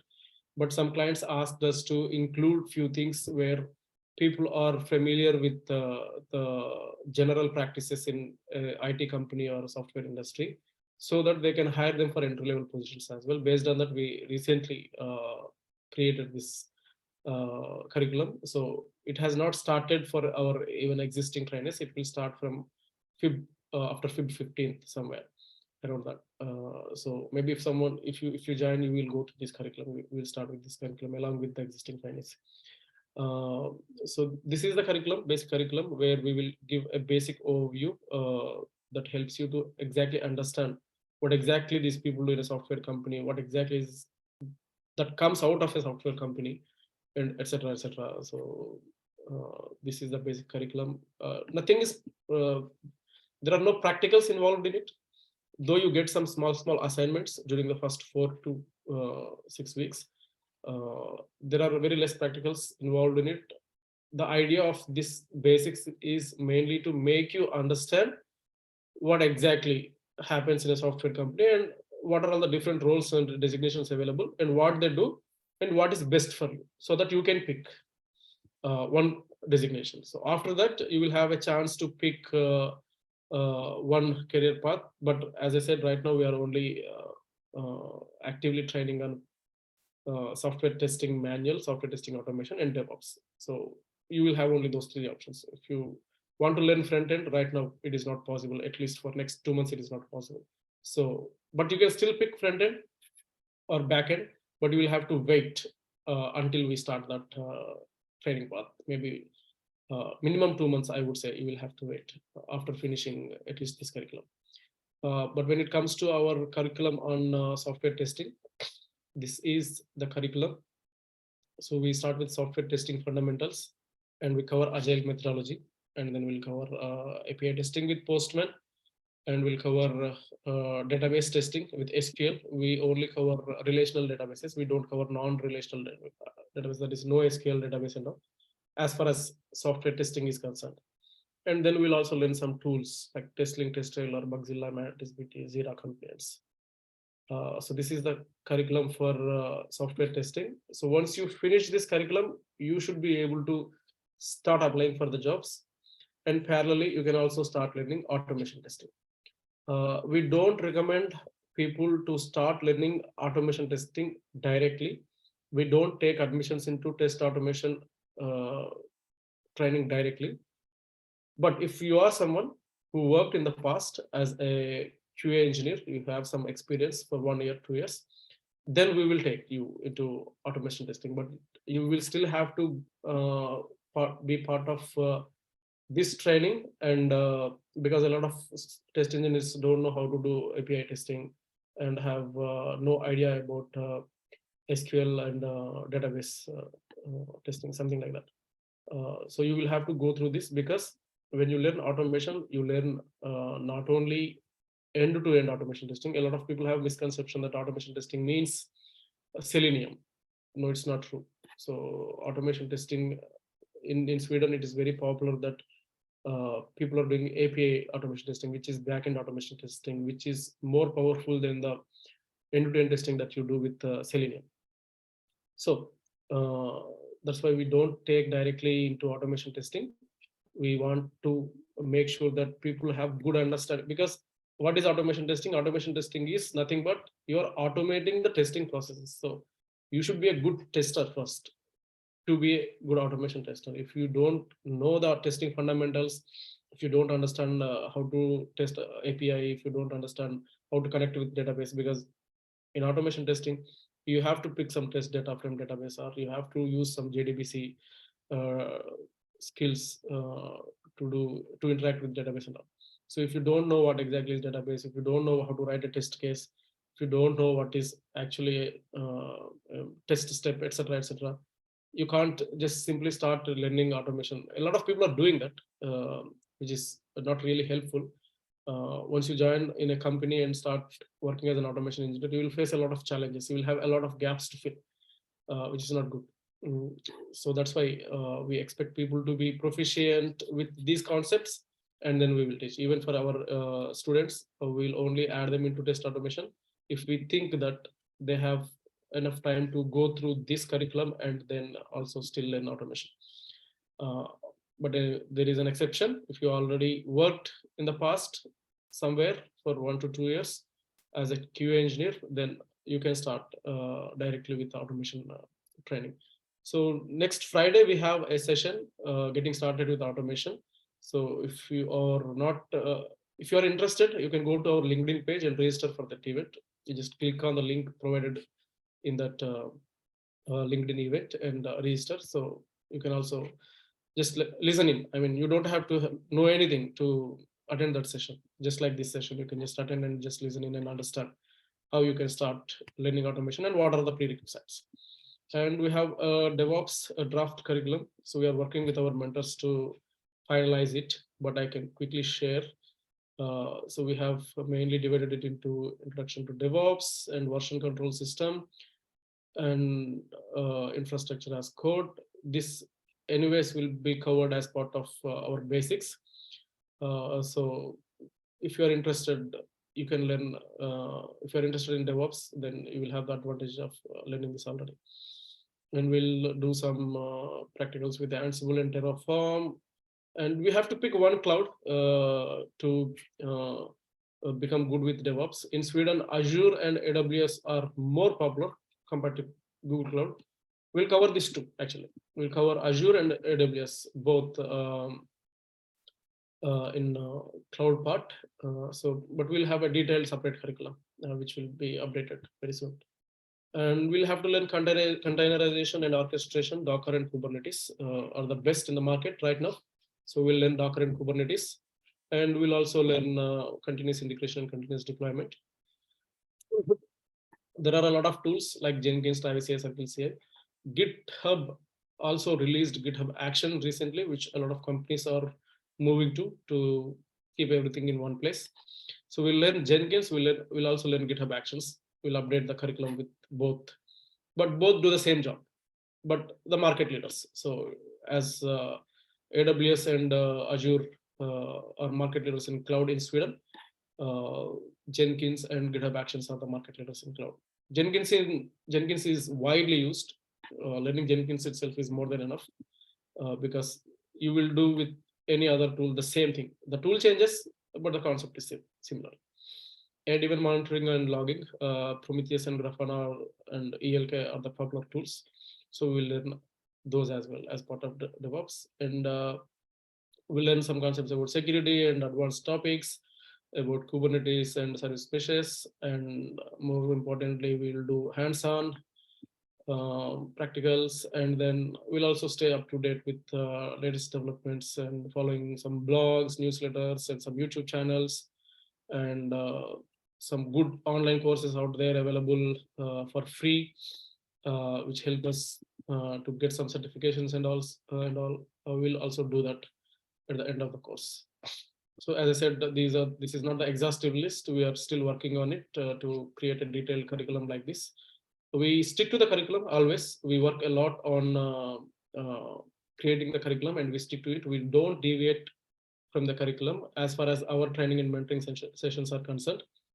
But we don't also restrict people from learning tools, technologies outside of this curriculum.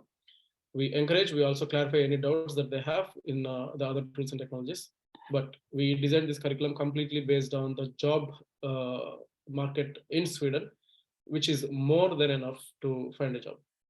Along with this, we'll have training and mentoring sessions every week where we cover how to create a resume, how to write a cover letter, how to maintain your LinkedIn profile so that the recruiters can contact you, and answering the behavioral interview questions, which is very, very important. A lot of people are not aware who are coming from a different background. In Sweden, answering behavioral interview questions efficiently is as important as having the strong technical skills. A lot of people who have 4 to 5 years of experience or more years of experience in back in their home country, who relocated to Sweden, have very tough time finding a job because they don't know how to answer behavioral interview questions, or they have no idea that there is something that exists answering behavioral interview questions using STAR approach, something like that. So we'll spend a lot of time preparing ourselves to answer behavioral interview questions because it really needs preparation if you are completely new to that concept. People are getting rejected, but they'll never get that feedback that they did not answer behavioral interview question based on STAR approach, or they failed to answer behavioral interview questions in a good manner. So you will never get that feedback. But that is the bad part. When you attend an interview, get rejected, you don't know why you're getting rejected. You always think that you gave your best shot. But in Sweden, I have seen people failing to get selected even after getting the opportunity to be interviewed, just because of this behavior. So we'll have a dedicated sessions. In mentoring sessions, we start with self introduction.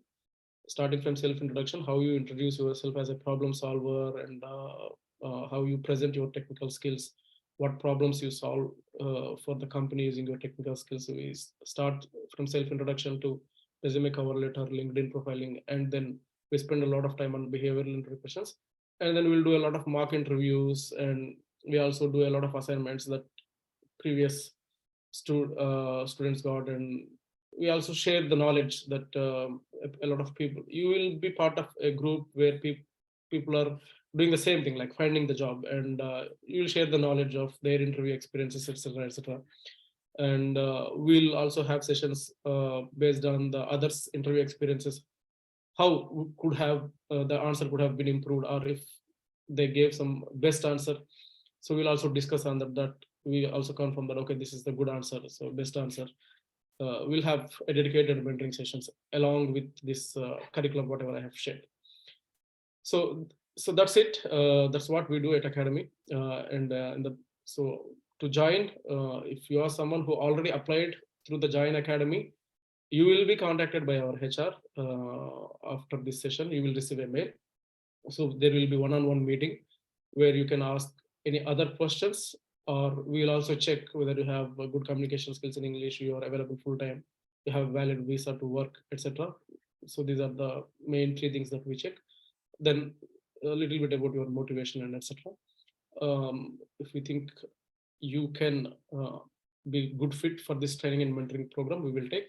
If we think you are not good fit for this training and mentoring program, we will not take, because this is, as I said, you don't pay anything, so we have to spend a lot of time and efforts. We have to invest a lot in every private individual.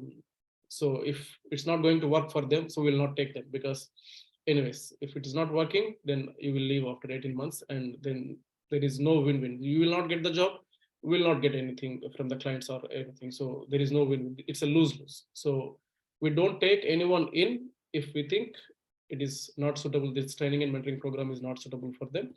We only take you if this is suitable for them. So that means if you join in, then you will only leave with a job. So it is 100% guaranteed that if you join in, you will only leave with a job. So we have 100% success rate, because we have one-on-one interviews before we take any admission. We don't run batches or something like that. We don't run software testing course batch starting tomorrow, and then 20 people, 30 people will join. Batch will end within after 2 months or 45 days, and then another batch starts. So that's not how it works. As I said, it's a 12-month program. You have to be available 4 to 6 hours per day, 2 to 3 hours training sessions, and the rest of the time for finishing assignments and tasks, etc., etc. And 18 months binding period. So this is about the program in a nutshell. If you want to join, you will get invite for one-on-one meeting with our HR. So you will get more information, detailed information about the agreement and all. You will be shared the draft agreement, and if you like the terms and conditions and everything. But basically, I have explained all the terms and conditions in a nutshell. It will be in written in more, professional and legal language in the draft agreement. So you can go through it, and then if it is okay, then you can join, and then your training and mentoring will start. So the next training will start from Feb third week, Monday, I think Feb 21st or something like that. It will start. So we will have this. We'll start with this basics, and we'll have 4 weeks probationary period where we will evaluate you, and if we think it's not going to work for you, and we'll ask you to leave even after four weeks. Because we had a situation in the past, some people who were working full time but were really very interested to start their career in IT, very eager to start their career in IT. So they did not tell us that they were working full time. But once we start the training sessions, they could not make it to the sessions, and they could not do the assignments and tasks. So it was not a happy experience for both sides, both for the trainer and for the student. So that's why we have 4 weeks probationary period to avoid that conflict. So once you join after 4 weeks, if you are finding it very difficult, then we'll ask you to not to continue with the course. But then if everything is smooth, we can continue. So we are taking people who are working part-time. We are still taking, but that is completely based on your part-time work schedule. So we had some students who adjusted their part-time schedule according to our training schedule. So we could take them for the training because they are completely available for the training, and they go and do their part-time job, and whenever they find free time, they do the assignments. So that works. But if there is a conflict between our training schedule and your part-time job, then we will not take. So it's not going to work for part-time. And full-time, no, will not take. We'll also not take full-time students as well. If you're in a first year or something like that, we will not take you. But if you are in a final year and you're doing a thesis work and you have time, we'll take. But you should be well aware that there is a 18 months binding period, and if you want to leave within 18 months, and you will have to pay the fees and indemnification for the training and mentoring. So just be aware that. In directly, we clearly tell for full-time workers and students that it is not a suitable program, but there are still some exceptions. But we'll have one-on-one meeting and we'll talk with them, and we'll explain how the training schedule will be, and they will understand that. And then if they think it still works, then we will leave the decision to the students or the particular people. So yeah, that's everything about how to find a job in tech in Sweden for all kinds of people, and little bit about Stockholm IT Academy. So I hope it was informative and useful. And if anyone has any questions, you can write it in the chat. I can answer, or you can also unmute and ask me. I got another question from Suchitra. I will stop sharing screen now, and I will just answer your questions. So let me scroll down. Yeah, Jinsi asked if we have any courses related to data. So no, Jinsi, we don't have any data analysis courses at this moment.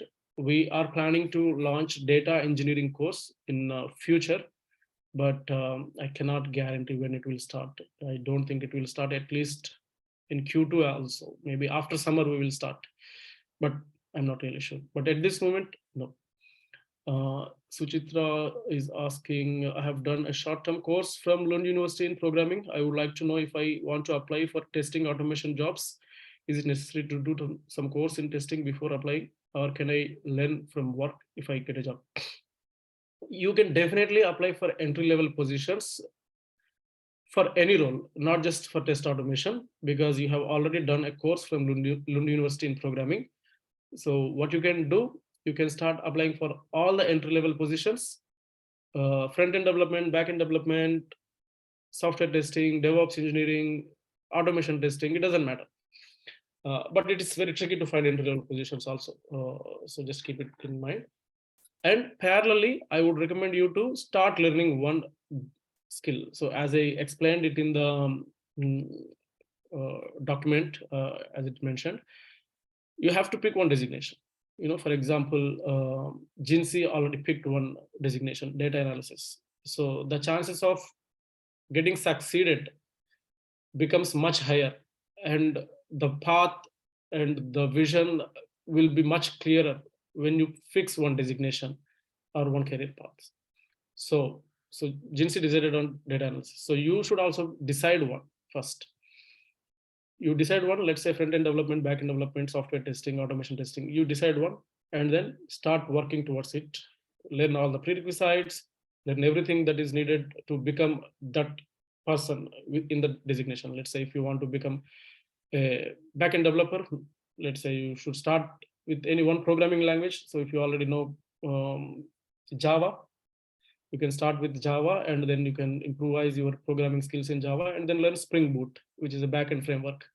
Or if you learn Python in Lund, you improve your Python skills, and then you improve your backend development using in Python. What we have Flask, and we have some other backend framework tools, so which you can use and become a backend developer with Python, or maybe learn HTML, CSS, JavaScript, and React, and apply for front-end related jobs. So you can apply for entry-level positions, and you pick one designation and start learning it, and apply for that roles as well. So I think that's what I would recommend you. So yeah, only for entry-level jobs you can start learning once you get the job, but for other jobs you will have to learn first and then apply. There are some companies, Ericsson and some other companies are really hiring for entry-level positions. You will not find in LinkedIn sometimes. Go to their career page, the big companies like Ericsson, Accenture, HCL, or some other big consulting companies in Sweden, and go to their career page and just start applying. And Dan asked, need to leave and we'll check the recording video later. Yeah, okay, no problem. Madhu asked, if I found any job after joining with Academy, how much do you have to pay for the Academy and how long I have to pay? Okay, thanks for asking this question. Good question. So it doesn't matter if you find a job after joining us. First of all, we encourage people not to join us if they're confident on finding jobs by themselves. This training and mentoring program for people mainly who are in Sweden and tried all the options out there and reached to dead end and want help in starting their career. So this is best suitable for you. So if some people ask, okay, I am already in the interview process with some companies. If I join the training and mentoring program now, if I get a job, if one of those interview processes confirm, what should I do? So I would suggest you finish those interview processes, you get confirmation whether you're hired or not hired, and after that you decide to join. Because once you join, we'll start spending some time, creating training programs for you, creating a badge for you, for you. These are all the challenging things and time spending things, and people have to, the real people will work. So that's why we don't encourage people to join and then be in dilemma and look elsewhere. So if you are in, you should be 100% in. But let's say so things happened and you joined and you within 3 months you found a job. So we have very strict serious agreement, because in the past we had cases in 2020 at least. We did not have agreement in the beginning when we started sessions. We had no agreement. We just took people in and we started training and mentoring. But things did not go well. So then we started having very strict agreements, and we the agreements helping us filtering out not serious people, uh, as it is completely free to join. So if you want to leave for any reason, it doesn't matter whether you found a job, whether you uh, let's say, for example, there are also some exceptions which are clearly mentioned in the agreement. uh, for example, if you did not get your visa extension and you have to leave your country, you don't have to pay anything, irrespective of whether you finished 12 months training or 13 months training, because it doesn't make any sense. You're not living in the country and you can't pay. So there are some exceptions, really very good exceptions, which are listed down in the agreement clearly. But in any other case, without a valid reason, uh, if you want to leave, then you'll have to pay 100,000. It is indemnification, it is not fees. You'll have to pay 100,000 SEK. It is an indemnification. And then when it comes to, let's say, for example, after 3 months, you got really confident and you are really enjoying the training. And once you start mentoring sessions, you become confident that you can get the jobs. Then you can reach out to the mentors and you can request for one-on-one sessions to get help for finding job outside, so that you can leave early, let's say not 18 months. Then you will have to pay 10,000 per month for 1 year. That is the income share agreement. That also has a restriction. So let's say, for example, the minimum salary that our students found so far is 30,000 SEK per month. So let's say if you just got a job for 15,000 SEK per month, there is no point paying us 10,000 SEK per month. So there is also a income share agreement class where it is clearly mentioned, if you earn certain amount of, we don't recommend or encourage people to join for 10,000, 15,000 outside, which we can also pay. Uh, so we want to pay 20 to 25,000 minimum after 12 months. So there is no point going for 10 to 15,000, which you can't afford to pay us also. Oh, sorry, is my voice echoing? Was it echoing the whole time or just now? No, it's echoing now. Oh, your voice is echoing more than mine. Okay, can anyone else hear me clearly? Yeah, cool. Okay, Mandira, I think I don't know. You joined in from two accounts actually, Mandira. Maybe that is the reason it is echoing. No, it's echoing from past 5 minutes. That is because you joined from two accounts. I can Oh, see on my screen. yeah, okay, okay, okay. So, but yeah, No uh, problem. yeah, okay, cool. Then, yeah. So where was I? I was at what if I want to live in the middle. So we don't really encourage people to join if they have thoughts of living in the middle. We really had that experience in the past. That's why we had this agreement. As I said initially, we did not have agreement at all when we are taking the admissions, but we had to start it as people started absconding and living for very simple and silly reasons. So the agreement started helping us filtering out not so serious people. So at any point of time, if you want to leave, you have to pay 100,000 indemnification. And if you want to leave early and want to get support for finding job outside before we find for you, you'll have to pay 10,000 SEK per month as income share agreement for 12 months, but that has terms and conditions. Will not ask you to pay if you get a very, very low salary employment outside. Then we will ask you to pay some percentage, which is lesser than 10,000. It will be clearly written in the income share agreement. Everything is written as an agreement because we are in Sweden. We have to go by rules and regulations. We can't go by word of mouth. So that's not how it works. Everything will be very well written and agreed and signed. And you will be shared the agreement, draft version of the agreement before you actually sign it. And we don't force anyone to join. Also, you won't see anyone calling you and trying to convince you to join Stockholm IT Academy. Because the main reason I started Stockholm IT Academy is to help people who reached the dead end in Sweden, because there is a very big gap in understanding the Swedish job market and finding the jobs in tech. A lot of people are not aware how to start the first step. So it is for them. In IT, the much easier thing to do is doing consulting. So as someone who has, maybe you can ask someone who is working in IT for a few years in Sweden, they will tell you it is very easy to make money by doing consulting and staffing in IT. Because if we hire one consultant who has some 4 to 5 years of experience, and if we deploy them into a client's place, the amount of money that we get on each consultant will be really good. And how much time we spend on each consultant?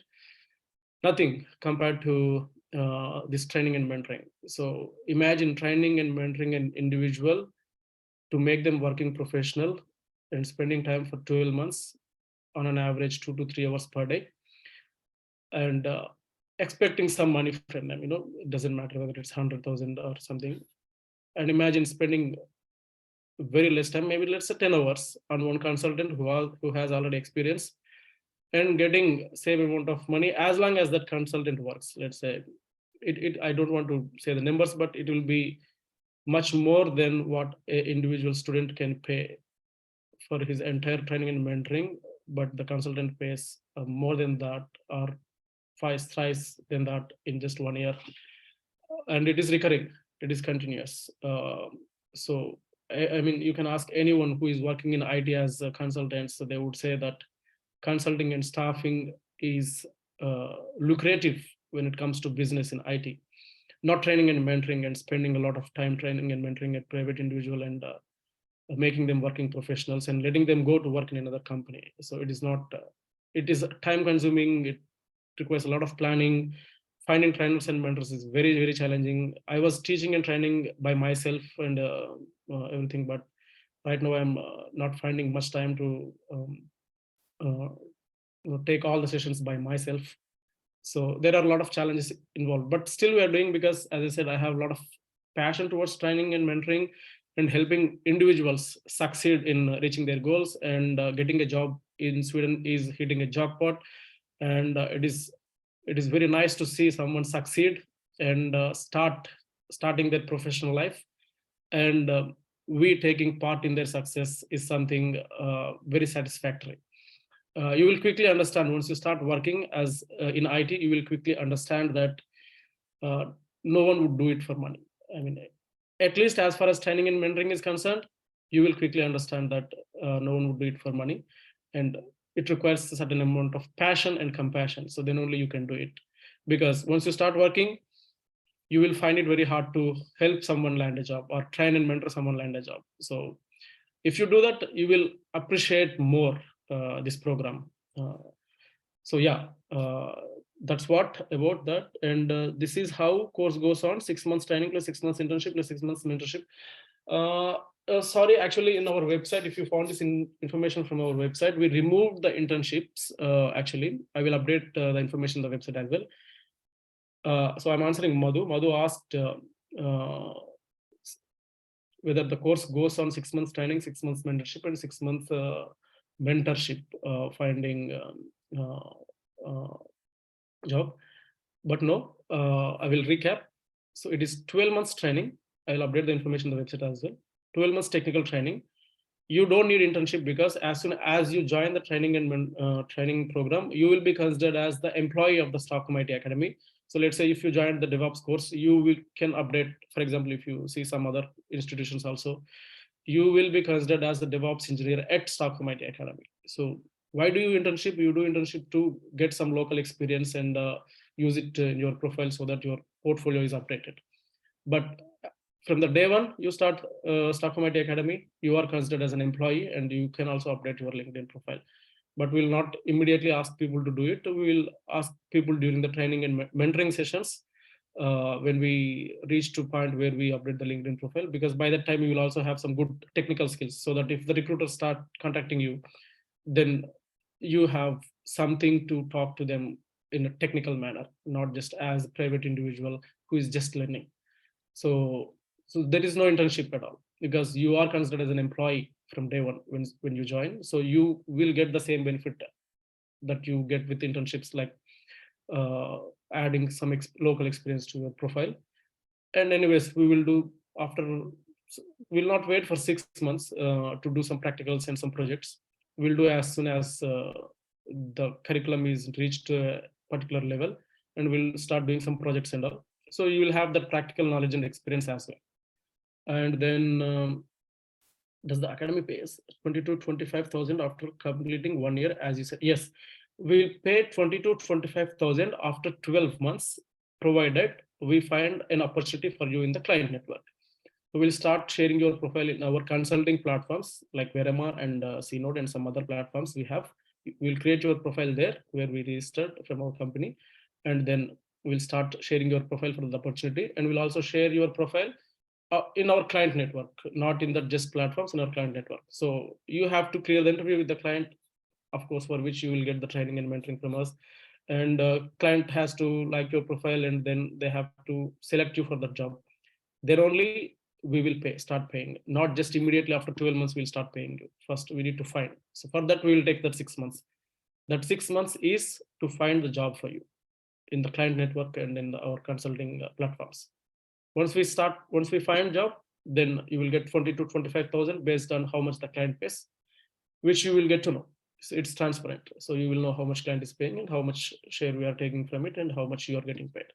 So as I said, the margin will not be very huge. Like for example, if client pays 100,000, we don't pay you 20, 25,000. So we'll pay more definitely. If the client will definitely pay you, but I don't want to give the wrong idea of the number, how much we pay. But this is something which is right now we can comfortably pay anyone based on our clients. How often you start new batch? When is the next automation test batch starts? So the next batches for software testing, automation, and DevOps starting from 5th 21st. And after that, we'll start after summer, not before that. Because so the job market is active after Christmas and New Year holidays, and then after summer. So we always try to balance with this. So we'll start mostly every time after Christmas and New Year holidays, one batch, and after summer, another batch. So it will be mostly after summer, the next batch, not before that. Yes. So yeah, those are the questions I got, and I think I answered all. If anyone has any questions, you can post it in chat, or you can unmute and ask. I think I wrote something in the chat. Sorry, what is the eligibility criteria for the DevOps course? Okay, sorry. Is the Divya TS? That's not mine. I think somebody else. Okay. Baraha. Okay, yeah, I missed some questions. Thank you. I think I scrolled down to the bottom and started reading. Cool. Then I will just go through. I was late to attend the meeting. I need the recorded video and how. Okay, it will be uploaded to, if Mandira is here, Mandira, the recording will be uploaded to our YouTube channel, and I will also share the link in the mail, the link to the document and the link to the recording. Okay. Okay, Suchitra also need to leave. Okay, Madhu. Okay, Madhu, question I answered. When will you start? I answered, Baraka. Yes, you are going to receive a mail from me first after this session. So there I'll provide the link if you are interested to join the one-on-one interview, which you can book using that link if you want to join our training session. Okay.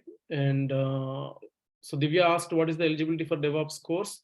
As I said, the main eligibility that we check, or if you attend the meeting with HR, they will check is your communication skills, whether you can speak good English or not, whether you have valid visa to work in Sweden or not, and then your availability or motivation. So these are the main things we check. Otherwise, there is no eligibility criteria. Then we will leave the option to you. We'll explain everything, how the course structure is and everything in detail. We'll share the agreement. After that, we will leave the decision to you. If you think you are fit for this role, after that, we will leave the decision to you. So we will not, as I said, convince or encourage you to join. So you have to decide by yourself whether to join or not. I'm sorry, I can't find your question. Can you tell me your name once again? I'll try to find by your name.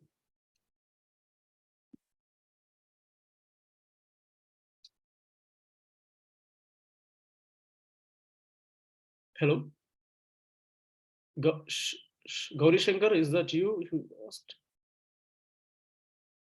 No, Jagdish. Okay.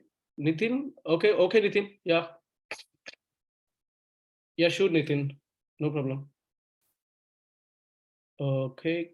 Yeah, I'm sorry, I can't find any other question. I think I've gone through every question and answered.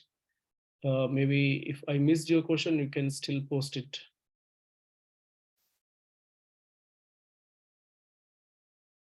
Right. Cool. Okay. So that's all for now. Thanks a lot for patiently listening in. We'll have the same session next Saturday, again, the same time. So for those who missed this and wanted to have the live interaction, and as I said, I will just upload it in YouTube. I'll share the link with you, recording link with you. I will share the document with you. I'll also share the link to connect with our HR for a one-on-one meeting where you can get to know more or clarify your doubts. Thanks a lot. Hope this meeting was informative and useful for you. Yeah. Have a nice evening and have a rest of nice weekend. Bye-bye. Yeah. Thank you so much, Jagdish, for this section. Yeah. No, bye-bye. Okay, bye-bye.